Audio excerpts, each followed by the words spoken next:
Hi, everyone, and welcome back to our podcast. As you can see, we've got nice new shiny mics. So we've upgraded after episode one because we were that confident.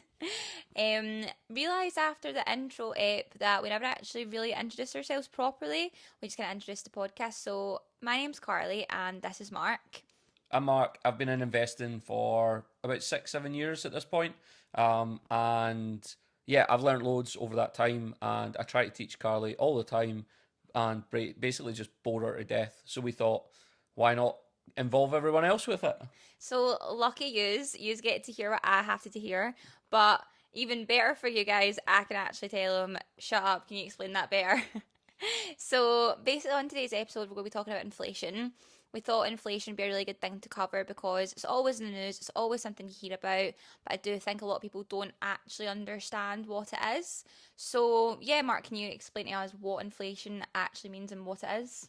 Yeah, of course. And like Carly says, the whole point in these episodes is to help people understand some of the terms that they hear all the time.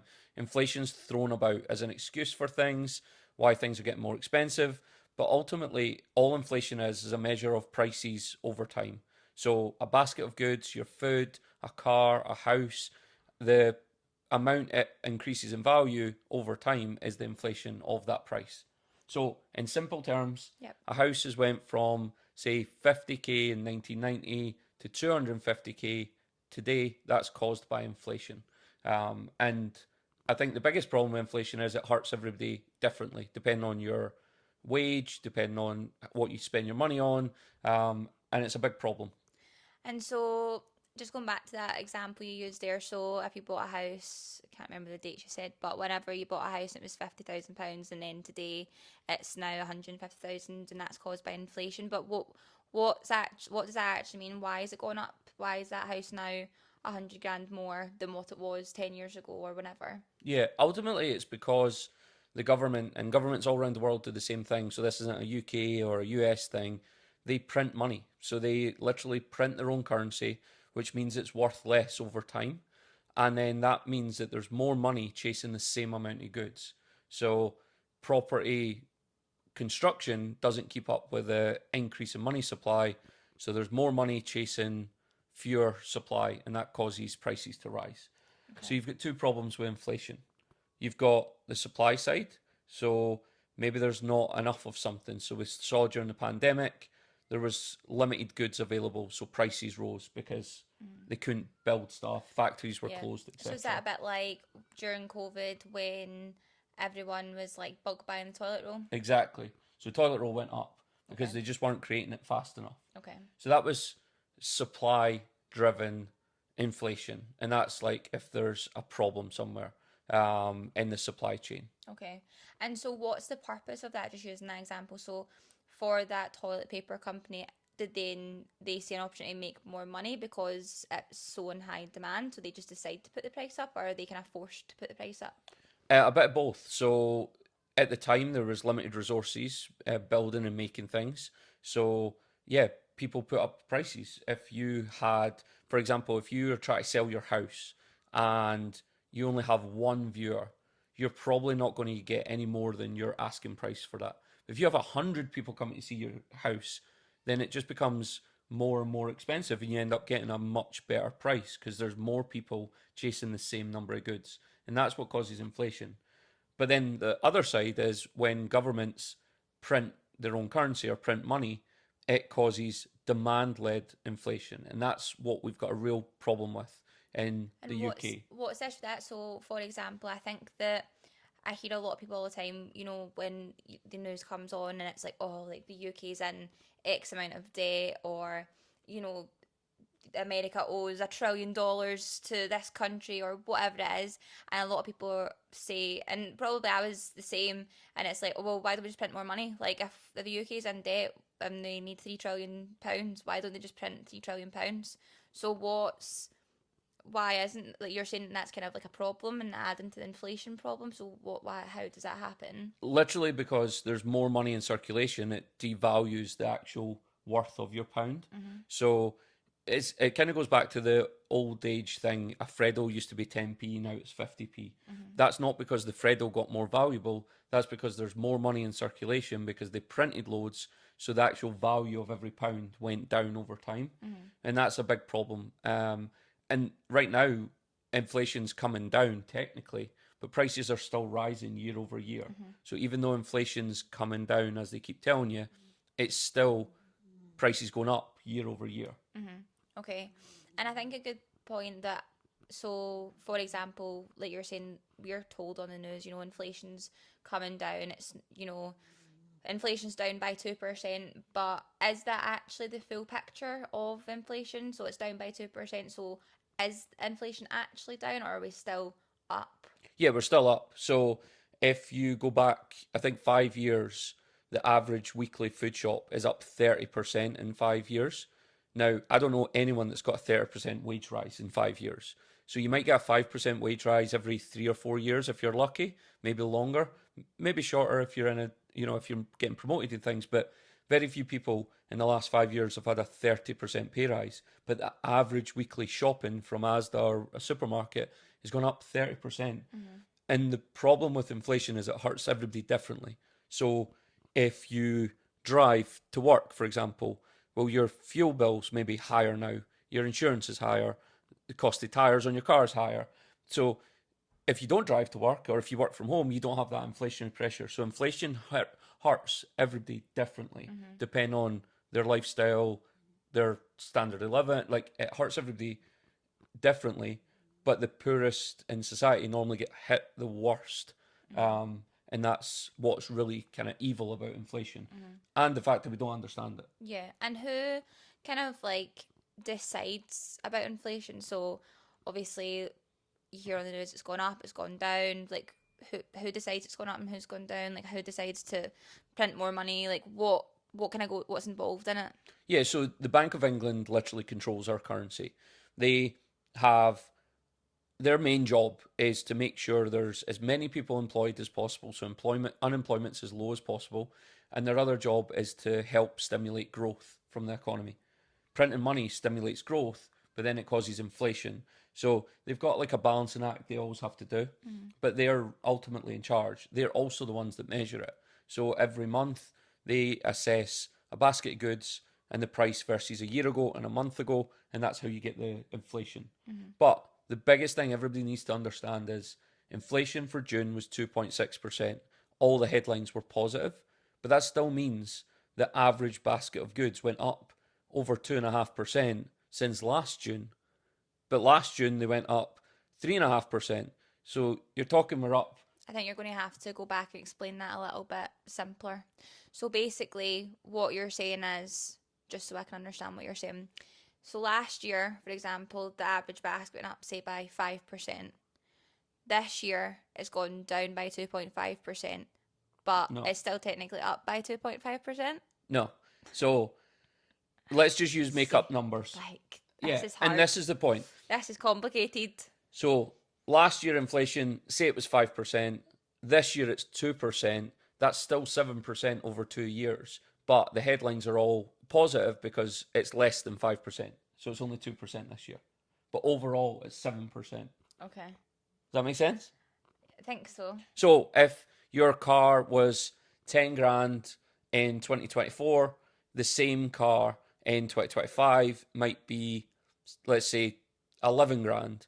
Well, this year it's only went up to £11,500, but it's still up. Okay. It's just up less year over year. Okay. It's not increasing as much, but it's still increasing. But then if we're getting told it's going down, does down actually mean down? No, down means the speed prices are rising has slowed, but they're still rising. Ultimately, the main thing to take away is prices are not going down, prices are still going up. They're just not going up as fast as they were last year or the year before. Okay. So just say the 2%, that doesn't actually mean 2% is going up by, it's the speed, it's not the actual value. No, it's the value. Okay. So This is what I have to deal with.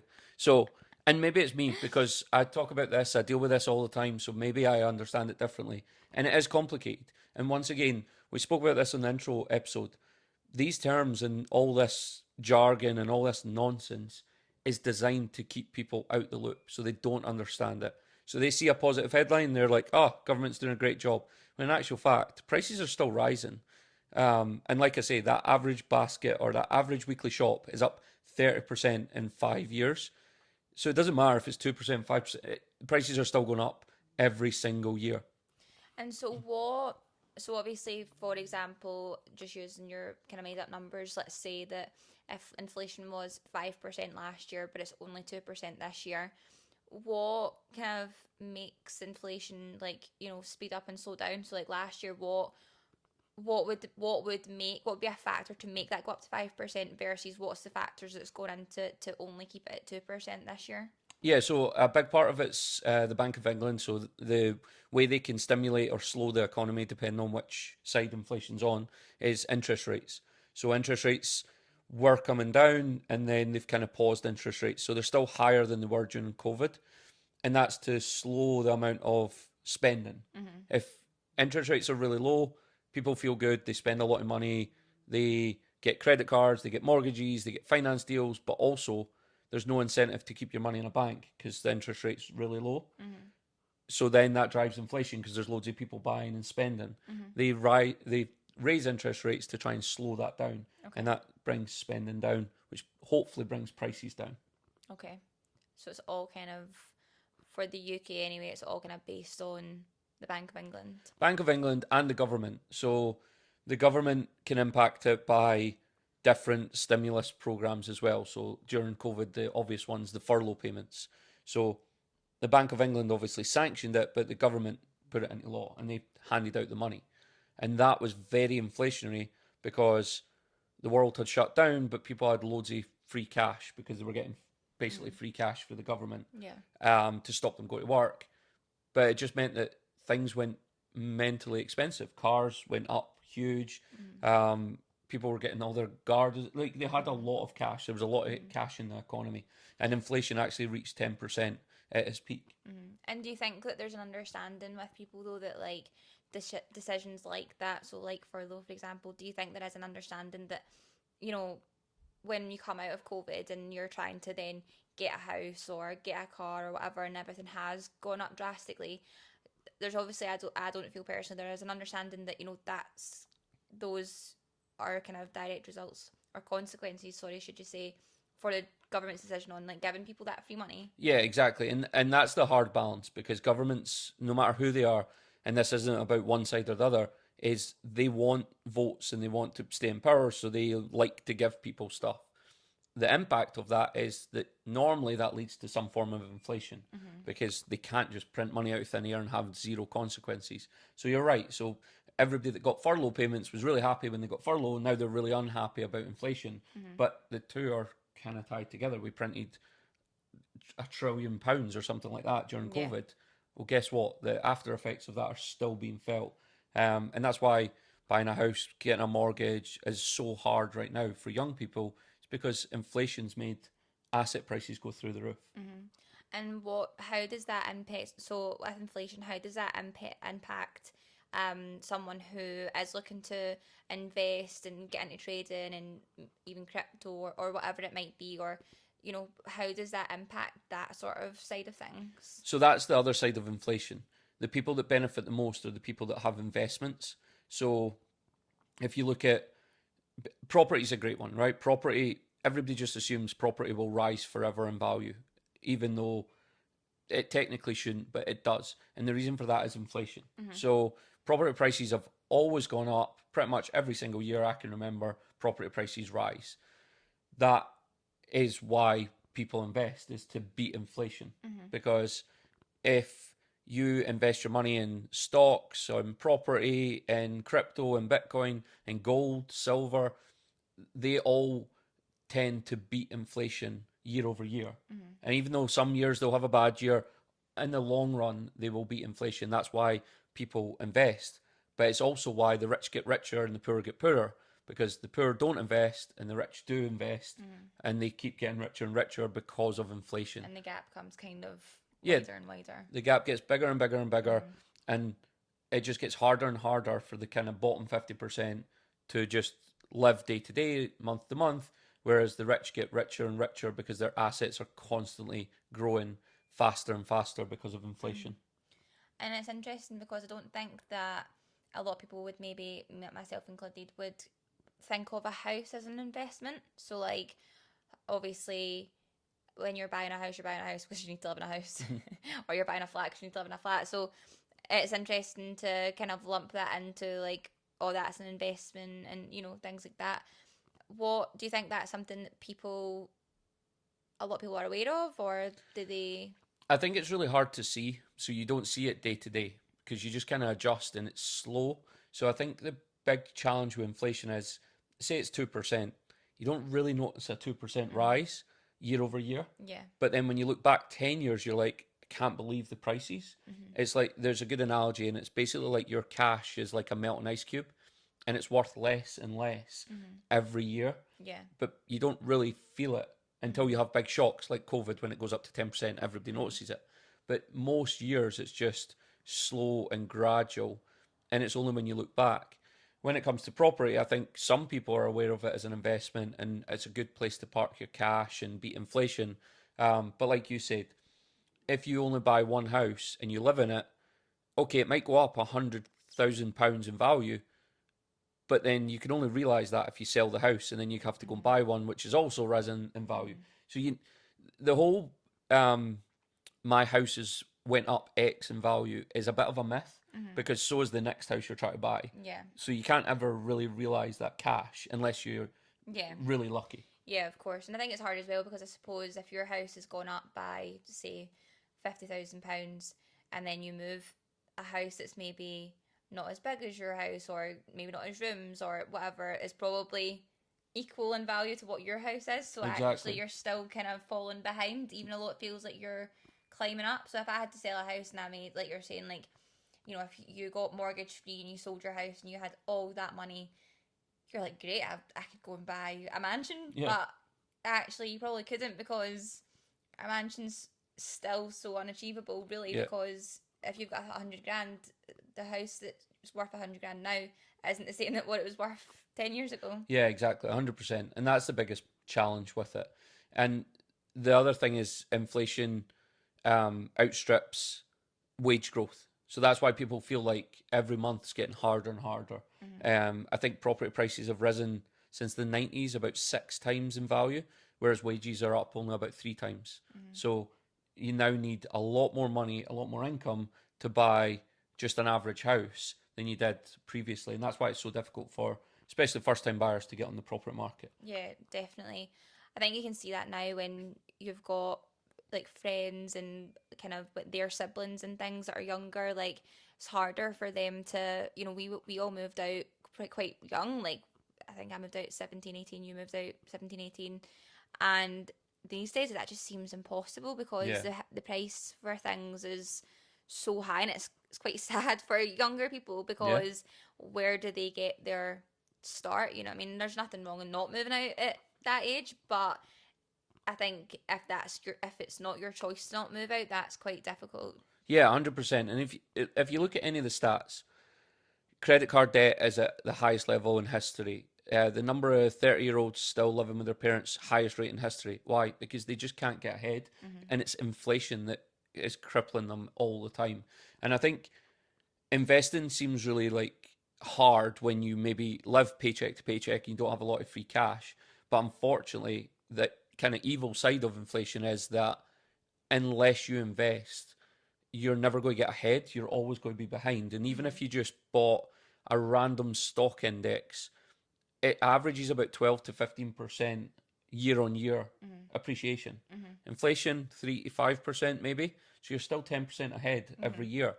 It's just taking that first step and Hmm. investing. And that's the whole point in this podcast, is to try and explain basic terms, but then help people understand why life's a bit more difficult and Yeah. what the solutions are. Hmm. And I think investing is the only solution people have.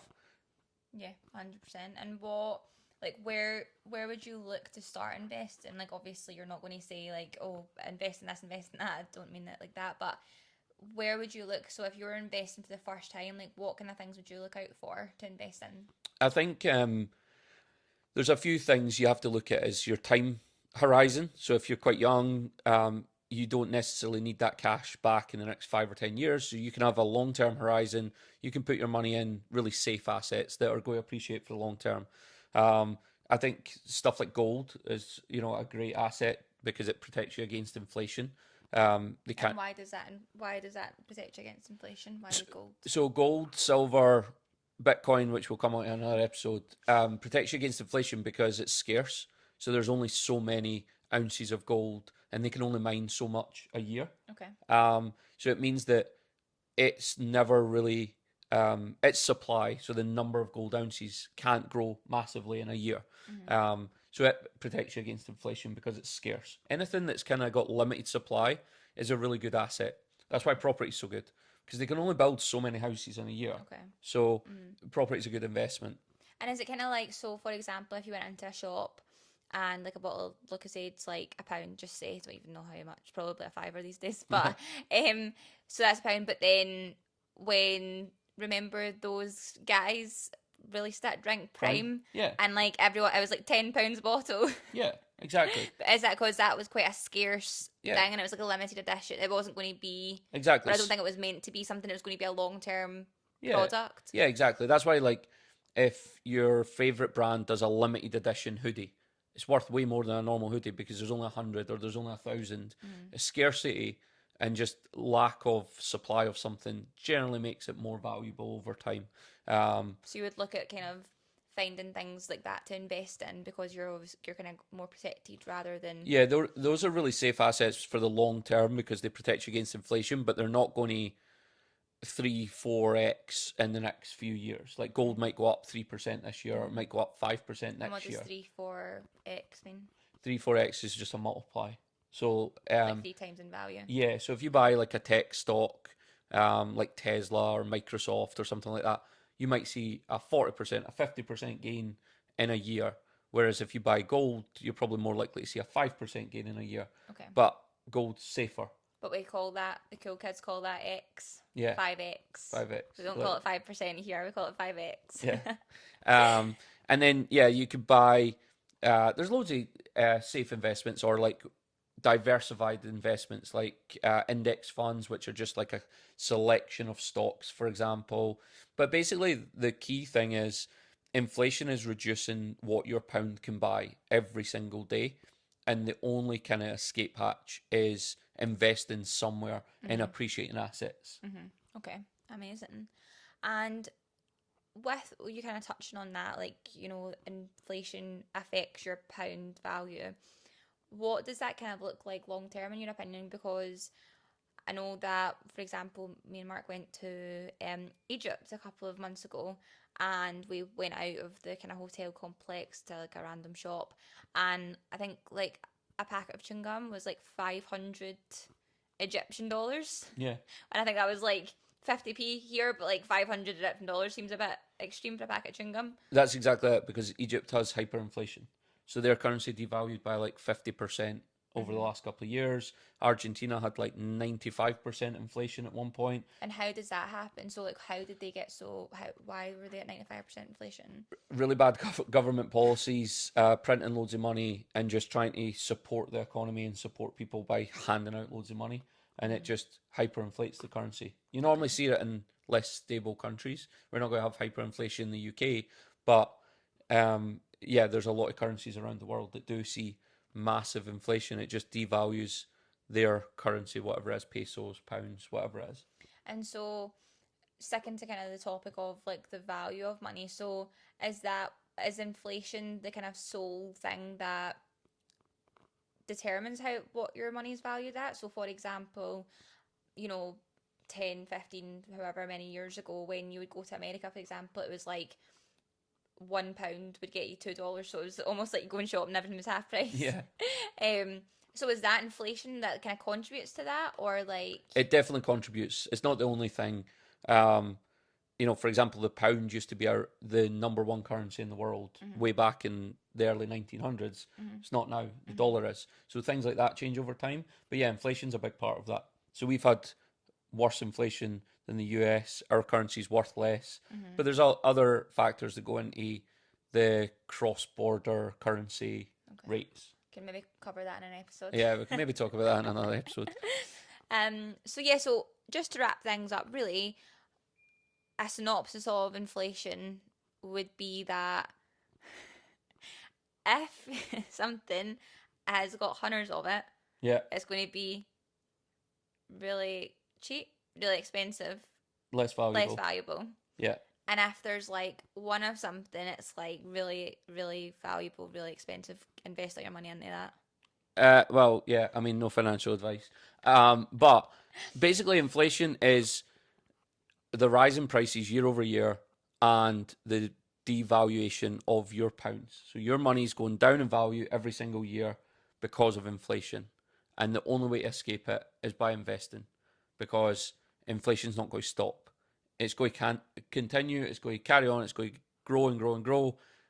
Even though year over year it might be only 2%, it still hurts you over the long run. I feel like that's basically what I just said, but Yeah, okay. basically. So yeah, so hopefully you found that not too droning and boring. Yeah, we're trying to I wouldn't say make it fun, but make it understandable Make for it people, make understandable. it Yeah, relatable. definitely. Inflation's probably the best place to start because if you understand inflation and how hurtful it is to your wealth and your purchasing power, you understand why you should invest. And then when we talk about investing, it kind of makes sense why Yeah. you should kind of pay attention. And if anyone has any questions or about inflation or anything that we kind of spoke about, or any questions that they'd like us to cover in any other podcast that we're going to do, just comment on our one of our social media platforms, and we'll definitely cover it. Yeah, drop some comments on YouTube and we'll cover those topics in the next few weeks. Amazing. See Thanks you for next tuning week. in.